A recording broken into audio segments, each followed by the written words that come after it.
ಮಾದಿಗ ಸಂಘಟನೆಗಳ ಒಕ್ಕೂಟದ ವತಿಯಿಂದ ರಾಷ್ಟ್ರೀಯ ಅಧ್ಯಕ್ಷರು ಆರ್ಪಿಐ ಹಾಗೂ ರಾಜ್ಯಾಧ್ಯಕ್ಷರು ಡಿಎಸ್ಎಸ್ ಡಾಕ್ಟರ್ ಎನ್ ಮೂರ್ತಿರವರ ನೇತೃತ್ವದಲ್ಲಿ ಪತ್ರಿಕಾಗೋಷ್ಠಿ. ಇನ್ನು ಎಲ್ಲಾ ಸಂಘಟನೆಗಳ ರಾಜ್ಯಾಧ್ಯಕ್ಷರು ಪತ್ರಿಕಾಗೋಷ್ಠಿಯಲ್ಲಿ ಆಗಮಿಸಿದ್ರು. ರಾಜ್ಯಾಧ್ಯಕ್ಷರು ಮಾದಿಗ ದಂಡೋರ ಶಂಕರಪ್ಪರವರು, ರಾಜ್ಯಾಧ್ಯಕ್ಷರು ಎಂಆರ್ಎಚ್ಎಸ್ ಕೇಶವಮೂರ್ತಿ, ರಾಜ್ಯಾಧ್ಯಕ್ಷರು ವಿಶ್ವ ಆದಿಜಾಂಬವ ಮಹಾಸಭಾ ಡಾಕ್ಟರ್ ಭೀಮರಾಜ್, ರಾಜ್ಯಾಧ್ಯಕ್ಷರು ಅಖಿಲ ಭಾರತ ಮಾದಿಗ ಸಂಘ, ರಾಜ್ಯ ಮಹಾಪ್ರಧಾನ ಕಾರ್ಯದರ್ಶಿ ಮಾದಿಗ ದಂಡೋರ ದೇವರಾಜ್ ಕೈವಾರ, ಸಂಸ್ಥಾಪಕ ರಾಜ್ಯಾಧ್ಯಕ್ಷರು ಎಂಆರ್ಎಚ್ಎಸ್ ಶಿವರಾಯಿ ಅಕ್ಕರಕಿ, ಕನಕೇನಹಳ್ಳಿ ಕೃಷ್ಣಪ್ಪ, ರಾಜ್ಯಾಧ್ಯಕ್ಷರು ಕರ್ನಾಟಕ ಬಹುಜನ ಚಳುವಳಿ ಬಿಆರ್ ಮುನಿರಾಜು, ರಾಷ್ಟ್ರೀಯ ಅಧ್ಯಕ್ಷರು ಕ್ರಿಯಾ ಸಮಿತಿ ಜೈ ಭೀಮ್ ಅಖಿಲ ಭಾರತ ದಲಿತ ಜಿಸಿ ಪ್ರಕಾಶ್, ರಾಜ್ಯಾಧ್ಯಕ್ಷರು ಮೂಲ ಮಾದಿಗ ಸಂಘ ಅಂಗರಾಜು, ರಾಜ್ಯಾಧ್ಯಕ್ಷರು ದಲಿತ ರಕ್ಷಣಾ ವೇದಿಕೆ ಕದ್ರೇಶ್ ಕೆಎಂ, ಅಧ್ಯಕ್ಷರು ಜಾಂಬವ ಜಾಗೃತಿ ಸಂಘ ಪುರುಷೋತ್ತಮ ಡಿ, ಅಧ್ಯಕ್ಷರು ಕರ್ನಾಟಕ ದಲಿತ ಕ್ರಿಯಾ ಸಮಿತಿ ಕೆಆರ್ ದೇವರಾಜ್, ಡಾಕ್ಟರ್ ಬಾಬು ಜಗಜೀವನ್ ರಾಮ್, ಚರ್ಮ ಕುಶಲಕರ್ಮಿಗಳ ಕ್ಷೇಮಾಭಿವೃದ್ಧಿ ಸಂಘ ರಮೇಶ್, ರಾಜ್ಯಾಧ್ಯಕ್ಷರು ಶಕ್ತಿ ಜನಪರ ವೇದಿಕೆ ನಾರಾಯಣಸ್ವಾಮಿ, ರಾಜ್ಯಾಧ್ಯಕ್ಷರು ಮಹಾನಾಯಕ ಡಾಕ್ಟರ್ ಬಿಆರ್ ಅಂಬೇಡ್ಕರ್ ಸೇನೆ ಸುರೇಶ್, ರಾಜ್ಯಾಧ್ಯಕ್ಷರು ದಲಿತ ಸೇನೆ ಅಧ್ಯಕ್ಷರು ದಲಿತ ಸಂಘರ್ಷ ಸಮಿತಿ ಕೃಷ್ಣಪ್ಪ ಸ್ಥಾಪಿತ ಜೀನಹಳ್ಳಿ ನಾರಾಯಣ ಪತ್ರಿಕಾಗೋಷ್ಠಿಯಲ್ಲಿ ಉಪಸ್ಥಿತರಿದ್ದರು. ರಾಜ್ಯದಲ್ಲಿ 200ಕ್ಕೂ ಹೆಚ್ಚು ವಿಧಾನಸಭಾ ಕ್ಷೇತ್ರಗಳಲ್ಲಿ ಪರಿಶಿಷ್ಟ ಜಾತಿಯಲ್ಲಿ ಮಾದಿಗರು ಬಹುಸಂಖ್ಯಾತರು. ಇವರು ತೀರಾ ಹಿಂದುಳಿದವರು. 75 ವರ್ಷಗಳಿಂದ ಆಡಳಿತ ಮಾಡಿದ ಸರ್ಕಾರಗಳು ಪರಿಶಿಷ್ಟರಲ್ಲಿ ಬಹುಸಂಖ್ಯಾತರಾದ ಮಾದಿಗ ಸಮುದಾಯಕ್ಕೆ ಹಾಗೂ 59 ಅಲೆಮಾರಿ ಸಮುದಾಯಕ್ಕೆ ಮೀಸಲಾತಿ ಹಾಗೂ ಸಾಮಾಜಿಕ ನ್ಯಾಯ ಒದಗಿಸಲು ವಿಫಲವಾಗಿದೆ. ಬಿಜೆಪಿ ಆಡಳಿತ ಸೇರಿದಂತೆ ಕಳೆದ 13 ವರ್ಷಗಳಿಂದ ಮಾದಿಗ ಮತ್ತು 59 ಅಲೆಮಾರಿ ಸಮುದಾಯಗಳು ಸಮಾಜ ಕಲ್ಯಾಣ ಇಲಾಖೆಯಿಂದ ವಂಚಿತರಾಗಿ ಅಭಿವೃದ್ಧಿ ಹೊಂದಲು ಸಾಧ್ಯವಾಗಿಲ್ಲ. ಆದ್ದರಿಂದ ಸಮಾಜ ಕಲ್ಯಾಣ ಸಚಿವ ಸ್ಥಾನವನ್ನ ಮಾದಿಗ ಸಮುದಾಯದ ಸಚಿವರಿಗೆ ನೀಡಿ ಈ ಸಮುದಾಯದ ಅಭಿವೃದ್ಧಿಗೆ ಅನುಕೂಲ ಮಾಡಿಕೊಳ್ಳಲು ಮನವಿಯನ್ನ ಮಾಡಿಕೊಂಡ್ರು.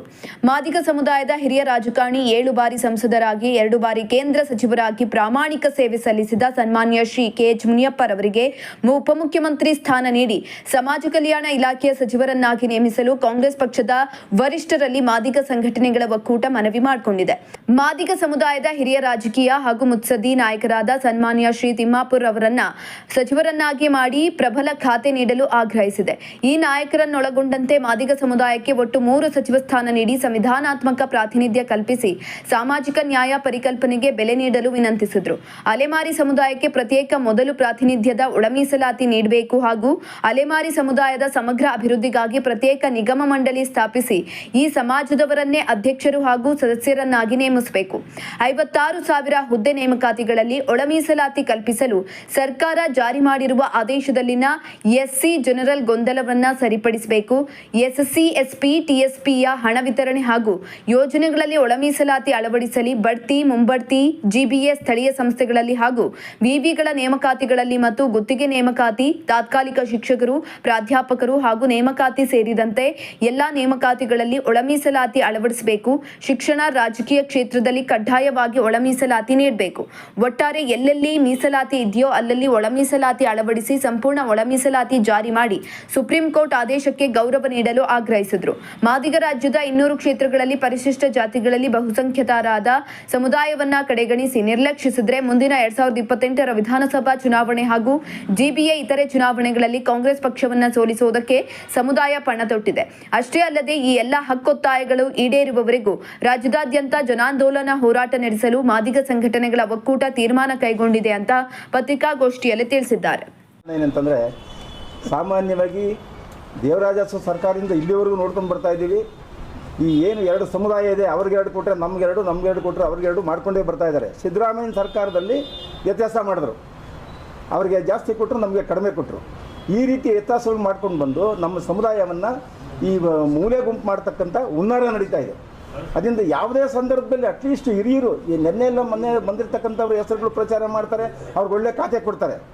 ಆದರೆ 7 ಸಾರಿ ಗೆದ್ದು ಸೆಂಟ್ರಲ್ ಮಿನಿಸ್ಟರ್ ಆಗಿ ಮತ್ತು ರಾಜ್ಯದಲ್ಲಿ ಮಂತ್ರಿಯಾಗಿ ಮುತ್ಸದ್ದಿ ರಾಜಕಾರಣಿಯಾದ ಕೆಎಚ್ ಮುನಿಯಪ್ಪನವರಿಗೆ ಉಪಮುಖ್ಯಮಂತ್ರಿ ಮಾಡಿ ಮುಖ್ಯಮಂತ್ರಿ ಮಾಡಿ ಅಂತ ನಮ್ಗೆ ಒತ್ತಾಯ ಇತ್ತು. ಬೇಡ, ಅಟ್ಲೀಸ್ಟ್ ಉಪಮುಖ್ಯಮಂತ್ರಿ ಮಾಡಬೇಕು ಅಂತ ಒತ್ತಾಯ ಇತ್ತು. ಅದು ಕೂಡ ಅವ್ರ ಗಮನಕ್ಕೆ ಹೋಗ್ತಾ ಇಲ್ಲ. ಈಗ ಅವರಿಗೆ ಒಳ್ಳೆಯ ಖಾತೆಯನ್ನು ಕೊಟ್ಟಿಲ್ಲ, ಬರೀ ಅಕ್ಕಿ ಹಂಚ್ಕೊಂಡು ನಿನ್ನ ಕುತ್ಕೊಳ್ಳಿ ಅಂತ ಹೊರತಕ್ಕಂಥ ಏನೋ ಒಂದು ಬೇಕಾಬಿಟ್ಟಿ ಖಾತೆಯನ್ನು ಕೊಟ್ಟಿದ್ದಾರೆ. ಅವರಿಗೆ ನಿಜವಾಗ್ಲೂ ಇವತ್ತು ಕೂಡ ನಾವು ಒತ್ತಾಯ ಮಾಡ್ತೀವಿ, ಅವ್ರನ್ನ ಉಪಮುಖ್ಯಮಂತ್ರಿ ಮಾಡಲೇಬೇಕು ಮತ್ತು ಒಳ್ಳೆ ಖಾತೆಯನ್ನು ಕೊಡಬೇಕು. ಇಲ್ಲ ಸಮಾಜ ಕಲ್ಯಾಣ ಕೊಡಿ, ಇಲ್ಲಾಂದರೆ RDPR ಕೊಡಿ ಅಂತ ನಮ್ಮ ಒತ್ತಾಯ ಇದೆ. ಅದೇ ರೀತಿ ಈ ಸಚಿವ ಸಂಪುಟದಲ್ಲಿ ಕನಿಷ್ಠ ಪಕ್ಷ 4 ಜನ ಮಾದಿಗರಿಗೆ ಸಚಿವ ಸಂಪುಟದಲ್ಲಿ ಅವಕಾಶ ಕೊಡಬೇಕು ಅಂತ ಒತ್ತಾಯ ಮಾಡ್ತಾ ಇದ್ದೀವಿ. ಹೆಸರು ಬಿ ಹುಸೇನಪ್ಪ ಸ್ವಾಮಿ ಮಾದಿಗ ಅಂತ, ಅಖಿಲ ಭಾರತ ಮಾದಿಗ ದಂಡೋರ ರಾಜ್ಯಾಧ್ಯಕ್ಷರು. ಮತ್ತು ಇಲ್ಲಿ ಒಕ್ಕೂಟದಿಂದ ಸೇರಿರ್ತಕ್ಕಂಥ ನಮ್ಮ ಹಿರಿಯರು ಏನಿದಾರಲ್ಲ, ಒಕ್ಕೂಟದಿಂದ ಈಗ ಒಂದು ಒಳ್ಳೆಯ ನಿರ್ಣಯಗಳನ್ನು ತಗೊಳ್ತಕ್ಕಂಥ ಕೆಲಸಗಳನ್ನು ಮಾಡ್ತಾ ಬಂದಿದ್ದಾರೆ. ಒಳ ಮೀಸಲಾತಿ ಅನ್ನತಕ್ಕಂಥದ್ದು ಸುಪ್ರೀಂ ಕೋರ್ಟ್ ಆದೇಶ ಮತ್ತು ನಾವು ಬಹುದಿನದ ಹೋರಾಟ, ಪ್ರಾಣಗಳನ್ನು ಕಳ್ಕೊಂಡ್ರು ಕೂಡ ಪ್ರಾಣಕ್ಕೆ ಲೆಕ್ಕಿಲ್ಲ. ಆ ಒಳ ಮೀಸಲಾತಿಯನ್ನು ದಿಕ್ಕು ತಪ್ಪಿಸಿ ಮಾದಿಗರಿಗೆ ಏನು ಸಿಗಬಾರದು ಅನ್ನೋಂಥದ್ದು ಸಂಚು ಮಾಡಿ ಕುತಂತ್ರದಿಂದ ಬೇರೆ ಬೇರೆ ಷಡ್ಯಂತ್ರದಿಂದ ಮಾದಿಗರಿಗೆ ಒಂದು ಉದ್ಯೋಗದಲ್ಲಿ ಈ ದಂಶ ಮಾಡ್ಬೇಕನ್ನೋಂಥದ್ದು ಕಾಂಗ್ರೆಸ್ ಉದ್ದೇಶ.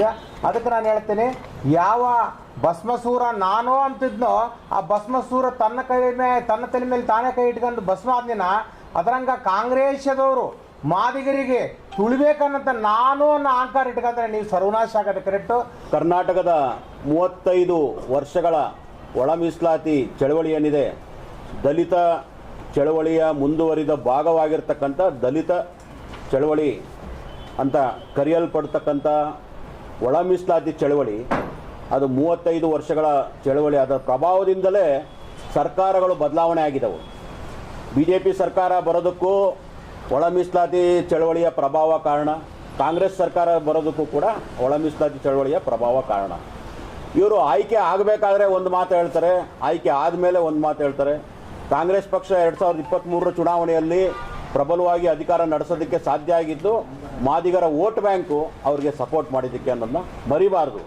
ಇದು ಭಾಳ ಮುಖ್ಯ. ಈ ಹೋರಾಟದಲ್ಲಿ ನಾವು ಪ್ರಮುಖವಾಗಿ ರಾಜಕೀಯವಾಗಿ ಅನ್ಯಾಯಕ್ಕೊಳಗಾಗಿರ್ತಕ್ಕಂಥ ಏಕೈಕ ಸಮಾಜ ಅಂತಂದರೆ ಅದು ಮಾದಿಗ ಸಮುದಾಯ. ಅದಕ್ಕೆ ನಾವು ರಾಜ್ಯದ ಉಪಮುಖ್ಯಮಂತ್ರಿ ಸ್ಥಾನ ಮತ್ತು 3 ಸಚಿವರ ಸ್ಥಾನಗಳನ್ನು, ಮತ್ತು ಪಕ್ಷದಲ್ಲಿ ಯಾರು ಕಷ್ಟಪಟ್ಟು ಹೋರಾಡಿದಾರೋ ಹಿರಿಯರಿದ್ದಾರೋ ಅವ್ರಿಗೆ ನಿಗಮ ಮಂಡಳಿಗಳಲ್ಲಿ ಸ್ಥಾನ. ಈಗಾಗಲೇ ಒಳ ಮೀಸಲಾತಿ ಹೋರಾಟಗಾರರು ಕೂಡ ಕಾಂಗ್ರೆಸ್ ಪಕ್ಷಕ್ಕೆ ನೇರವಾಗಿ ಸೇರೋದ್ರ ಮೂಲಕ ಚುನಾವಣೆ ಸಂದರ್ಭದಲ್ಲಿ ಪ್ರಮುಖವಾದ ಹೋರಾಟಗಾರರು ಸೇರೋದ್ರ ಮೂಲಕ ಕೂಡ ಓಟಿನ ಬ್ಯಾಂಕನ್ನು ತಂದುಕೊಟ್ರು ಕಾಂಗ್ರೆಸ್ ಸರ್ಕಾರಕ್ಕೆ. ಅದಕ್ಕೆ ನಾವು ಕಾಂಗ್ರೆಸ್ ಪಕ್ಷವನ್ನು ಕೇಳ್ತಾ ಇದ್ದೀವಿ, ನಾವು ಬೇಡುವವರಲ್ಲ, ಈ ಸರ್ಕಾರಗಳನ್ನ ಬದಲಾವಣೆ ಮಾಡುವವರು ಅನ್ನೋದನ್ನ ಜ್ಞಾಪಕದಲ್ಲಿ ಇಟ್ಕೋಬೇಕಾಗುತ್ತೆ ನೀವು. ನಾವು ನಿಮಗೆ ಕೇಳ್ತಾ ಇರೋದು ಉಪಮುಖ್ಯಮಂತ್ರಿ ಸ್ಥಾನ ಮತ್ತು 3 ಸಚಿವರ ಸ್ಥಾನ ಮತ್ತು ನಿಗಮ ಮಂಡಳಿಗಳ ಸ್ಥಾನಗಳನ್ನ ಕೇಳ್ತಾ ಇದ್ದೀವಿ. ಇದು ಮಾದಿಗ ಸಮುದಾಯಕ್ಕೆ ತಲುಪಿಸ್ಲಿಲ್ಲ ಅಂತಂದರೆ ಇದನ್ನು ಉತ್ತರ 2028 ಚುನಾವಣೆಯಲ್ಲಿ ನಾವು ಕೊಡಬೇಕಾಗುತ್ತೆ ಅಂತಕ್ಕಂಥ ಎಚ್ಚರಿಕೆಯನ್ನು ಈ ಸರ್ಕಾರಕ್ಕೆ ನಮ್ಮ ಒಕ್ಕೂಟದ ಮೂಲಕ ಎಲ್ಲ ಹೋರಾಟಗಾರರು ಸೇರಿ ನಮ್ಮ ಡಾಕ್ಟರ್ ಎನ್ ಮೂರ್ತಿ ಅವರ ನೇತೃತ್ವದಲ್ಲಿ ಈ ಒಂದು ಎಚ್ಚರಿಕೆಯನ್ನು ಸರ್ಕಾರಕ್ಕೆ ಕೊಡ್ತಾ ಇದ್ದೀವಿ. ನಾನು ಡಾಕ್ಟರ್ ಎನ್ ಮೂರ್ತಿ, ಕರ್ನಾಟಕ ದಲಿತ ಸಂಘರ್ಷ ಸಮಿತಿಯ ರಾಜ್ಯಾಧ್ಯಕ್ಷ ಮತ್ತು Republican party of India D ರಾಷ್ಟ್ರೀಯ ಅಧ್ಯಕ್ಷ. ರಿಪಬ್ಲಿಕನ್ ಪಾರ್ಟಿ ಆಫ್ ಇಂಡಿಯಾ ಇದು ಎಲ್ಲ ಸರ್ವ ಜನಾಂಗದ ಪರವಾಗಿರುವಂಥ ಒಂದು ಪಕ್ಷ, ಸಾರ್ವತ್ರಿಕವಾಗಿ ಎಲ್ಲ ಸಮಾಜದ ಎಲ್ಲ ಜಾತಿಗೂ ಇರುವಂಥ ಪಕ್ಷ, ಸೆಕ್ಯುಲರ್. ಜೊತೆಗೆ ಮಾದಿಗ ಸಂಘಟನೆಗಳ ಒಕ್ಕೂಟದ ರಾಜ್ಯ ಸಂಚಾಲಕ. ಇದು ಮಾದಿಗ ಸಮುದಾಯ ತೀರ ಹಿಂದೆ ಇರೋದ್ರಿಂದ ಮೂಲ ಒಳ ಮೀಸಲಾತಿ ಹೋರಾಟಗಾರರ ನೇತೃತ್ವದಲ್ಲಿ ಕಳೆದ 35 ವರ್ಷಗಳಿಂದ ನಿರಂತರವಾಗಿ ಹೋರಾಟ ಮಾಡ್ಕೊಂಬಂದಂಥ ಮೂಲ ಹೋರಾಟಗಾರರ ನೇತೃತ್ವದಲ್ಲಿ ಇವತ್ತು ಈ ಪತ್ರಿಕಾಗೋಷ್ಠಿ ಕರೀತಾ ಇದೆ. ಈ ಪತ್ರಿಕಾಗೋಷ್ಠಿಯಲ್ಲಿ ಮಾದಿಗ ದಂಡೋರ, MRHS, ಮಾದಿಗ ಮೀಸಲಾತಿ ಹೋರಾಟ ಸಮಿತಿ, ಆದಿಜಾಂಬುವ ಸಂಘಟನೆಗಳು, ಇತರ ಈ ಸಮುದಾಯದ ಏಳಿಗೆಯನ್ನು ಬಯಸುವಂಥ ಎಲ್ಲ ಸಮುದಾಯಗಳು ಕೂಡ ಇವತ್ತು ರಿಯಲ್ ಒಳ ಮೀಸಲಾತಿ ಹೋರಾಟವನ್ನು ಮಾಡಿರುವಂಥ ಮೂಲ ಹೋರಾಟಗಾರ ನೇತೃತ್ವದಲ್ಲಿ ಪತ್ರಿಕಾಗೋಷ್ಠಿಯನ್ನು ಕರೆದಿದೆ.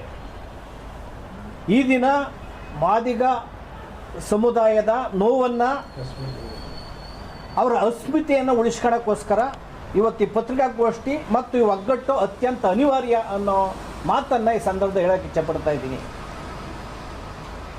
ಸ್ವತಂತ್ರ ಬಂದು ಅಥವಾ ಸಂವಿಧಾನ ಜಾರಿಯಾಗಿ 75 ವರ್ಷಗಳಿಂದ ಮಾದಿಗ ಮತ್ತು ಮಾದಿಗ ಸಂಬಂಧಿತ ಜಾತಿಗಳು ಮತ್ತು ಅಲೆಮಾರಿ 59 ಜಾತಿಗಳ ಏಳಿಗೆಗೆ ಮತ್ತು ಅಭಿವೃದ್ಧಿಗೆ ಸರ್ಕಾರಗಳು ಏನೂ ಕೆಲಸವನ್ನು ಮಾಡಿಲ್ಲ. ಇದು ಸರ್ಕಾರದ ವೈಫಲ್ಯತೆ. ಬಲಾಢ್ಯರ ಪರವಾಗಿ ಸರ್ಕಾರ ನಡ್ಕೊಂಡೋಗಿದೆ. ಇವತ್ತು ಸರ್ಕಾರ ಬಂದಿದೆ. DK ಶಿವಕುಮಾರ್ ಅವರ ನೇತೃತ್ವದಲ್ಲಿ ರಾಜ್ಯ ಸರ್ಕಾರ ರಚನೆ ಆಗಿದೆ. ಈ ಸರ್ಕಾರವನ್ನು ಸ್ವಾಗತ ಮಾಡ್ತೇವೆ, ಅಭಿನಂದನೆ ಮಾಡ್ತೇವೆ. ಜೊತೆಗೆ ಈ ಸರ್ಕಾರದಲ್ಲಿ ಮಾದಿಗ ಸಮಾಜದ ನೋವನ್ನು ಕೂಡ ಈ ಸಂದರ್ಭದಲ್ಲಿ ಕೇಳಕ್ಕೆ ಇಚ್ಛೆ ಪಡ್ತಾ ಇದ್ದೀವಿ.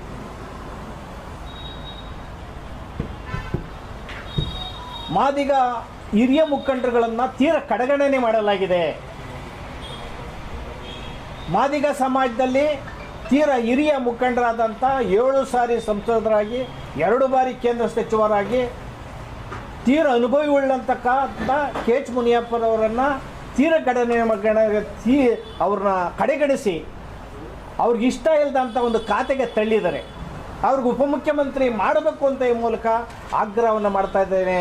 ಅನ್ಯ ಯೋಜನೆಗಳಿಗೆ ಹಾಕ್ಕೊಂಡು ಕನ್ನ ಹಾಕಿ ಸೊಳ್ಳು ಕಾಸ್ಟ್ನ ಹಣಕ್ಕೆ ಗ್ಯಾರಂಟಿ 5 ಗ್ಯಾರಂಟಿ ಯೋಜನೆಗಳಿಗೆ ಹಣ ಹಾಕಿ ಸೊಳ್ಳು ಕಾಸ್ಟ್ ಬಾಯಿಗೆ ಮಣ್ಣು ಹಾಕಿದ್ದಾರೆ. ಸಿದ್ದರಾಮಯ್ಯನವರ ಆಡಳಿತದಲ್ಲಿ ಪರಿಶಿಷ್ಟ ಜಾತಿಯವ್ರಿಗೆ ಆದಂಥ ಅನ್ಯಾಯ ಬಹುಶಃ ಯಾರಿಗೂ ಆಗಲ್ಲ. ಅದರಲ್ಲಿ ಕಟ್ಟ ಕಡೆ ಇರ್ತಕ್ಕಂಥ ಪರಿಶಿಷ್ಟ ಜಾತಿಯವರು, ಅದಕ್ಕೂ ಕಡೆ ಇರ್ತಕ್ಕಂಥ ಅಲೆಮಾರಿ ಜಾತಿಯವ್ರಿಗಂತೂ ತೀರ ಅನ್ಯಾಯ ಮಾಡಿದ್ರಿ. ಅವ್ರಿಗೆ ಒಳ ಮೀಸಲಾತಿ, ಮರಣ ಶಾಸನ, ಅವರಲ್ಲಿ ಒಂದು ಶಾಸಕರು ಇಲ್ಲ. ವಿದ್ಯಾರ್ಥಿಗಳು 40 ಜಾತಿಗಳು ಅರ್ಜಿನೇ ಹಾಕಿಲ್ಲ. ಒಬ್ಬ ಗ್ರಾಮ ಪಂಚಾಯತಿ ಸದಸ್ಯ ಅಲ್ಲ 40 ಜಾತಿಗಳಲ್ಲಿ. ಇದನ್ನು ನಾವ್ಯಾರು ಕೇಳೋದು ಬೇಡವಾ? ಮಾತೆತ್ತಿರೆ ಅಂಬೇಡ್ಕರ್ವಾದ, ಬುದ್ಧವಾದ, ಯಾವ ಮಣ್ಣಂಗಡ್ಡೆ ರೀ ನಿಮ್ಮದು? ಅಂಬೇಡ್ಕರ್ವಾದ, ಬುದ್ಧವಾದ, ಜಾತಿವಾದ. ಮನುವಾದಿಗಳಿಗೂ ನಿಮಗೂ ವ್ಯತ್ಯಾಸ ಏನಿದೆ? ಮನುವಾದಿಗಳು ಅಂತ ವಿರೋಧ ಮಾಡೋದು, ಅದೇ ಕೆಲಸವನ್ನು ನೀವು ಮನುವಾದಿ ಕೆಲಸಗಳನ್ನು ಮಾಡೋದು. ನಾನು ರೆಡ್ ಹಾಕ್ಬೇಕಾದ್ರೆ ನೀವೇ ಕಾರಣ. ನಮ್ಮಲ್ಲಿರ್ತಕ್ಕಂಥ ಮನುವಾದಿಗಳು ಇವತ್ತು ಒಳ ಮೀಸಲಾತಿ ವಿರೋಧಿಗಳು ಇವರೆಲ್ಲನೂ ಎಷ್ಟು ಕೆಲಸ ಕೊಟ್ಟಿದ್ರಿ ಅಂತ ಇದು ವೇದಿಕೆ ಅಲ್ಲ. ಮುಂದಿನ ದಿನಗಳಲ್ಲಿ ಪುಸ್ತಕಗಳು ಬರೆದು ಬಿಡ್ತೇನೆ. ಮುಂದಿನ ದಿನಗಳಲ್ಲಿ ನಿಮ್ಮ ಎದೆಯ ನೋವುಗಳೇನು. ಇವತ್ತು ಪ್ರಸ್ತುತ ಇರೋಂಥದ್ದು ಒಳ ಮೀಸಲಾತಿ, ಸಂಪೂರ್ಣ ಒಳ ಮೀಸಲಾತಿಯನ್ನು ವರ್ಗೀಕರಣ ಮಾಡಬೇಕು. ಇಲ್ಲದೆ ಹೋದರೆ ರಾಜ್ಯದಲ್ಲಿ ಉಗ್ರ ಹೋರಾಟ ನಡೀತದೆ.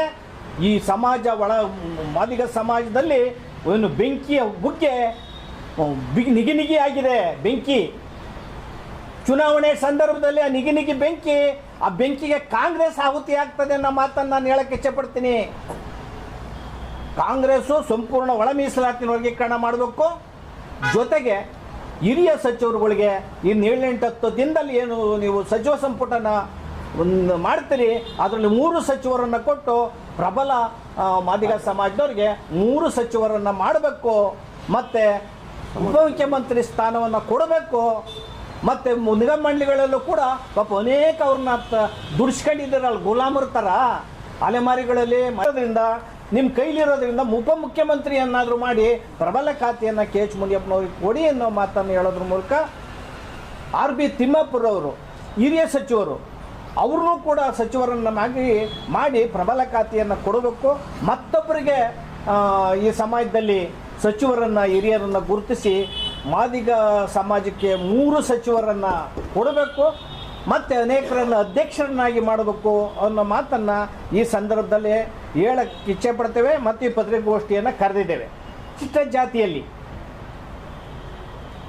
ರಾಜ್ಯದಲ್ಲಿ ಬಹುಸಂಖ್ಯಾತರಾದಂಥ ಮಾದಿಗ ಸಮಾಜವನ್ನು ನೀವು ಕಡೆಗಣಿಸಿದರೆ ಮುಂದಿನ ಚುನಾವಣೆಗಳಲ್ಲಿ ನಿಮ್ಮನ್ನು ಕಡೆಗಣಿಸುವಂಥದ್ದು, ನಿಮ್ಮ ಪಕ್ಷವನ್ನು ಕಿತ್ತಾಕುವಂಥ ಕೆಲಸವನ್ನು ಈ ಸಮಾಜ ಮಾಡ್ತದೆ ಅನ್ನೋ ಎಚ್ಚರಿಕೆಯನ್ನು ಈ ಸಂದರ್ಭದಲ್ಲಿ ಕೊಡ್ತೇವೆ. 2028 ಚುನಾವಣೆಯಲ್ಲಿ ಮತ್ತು BBA ಏನು BBMP ಚುನಾವಣೆ, ಸ್ಥಳೀಯ ಗ್ರಾಮ ಪಂಚಾಯತಿ ಸ್ಥಳೀಯ ಚುನಾವಣೆಗಳಲ್ಲಿ ನಿಮ್ಮ ಕಾಂಗ್ರೆಸ್ಸನ್ನು ಮೂಲೆಗೊತ್ಸೋಂಥದ್ದನ್ನು ಕಾಂಗ್ರೆಸ್ ಮುಕ್ತ ಮಾಡೋಂಥ ಕೆಲಸವನ್ನು ಈ ಮಾದಿಗ ಸಮಾಜ ಮಾಡ್ತದೆ. ಈಗಾಗಲೇ ಆಕ್ರೋಶಭರಿತವಾಗಿದೆ.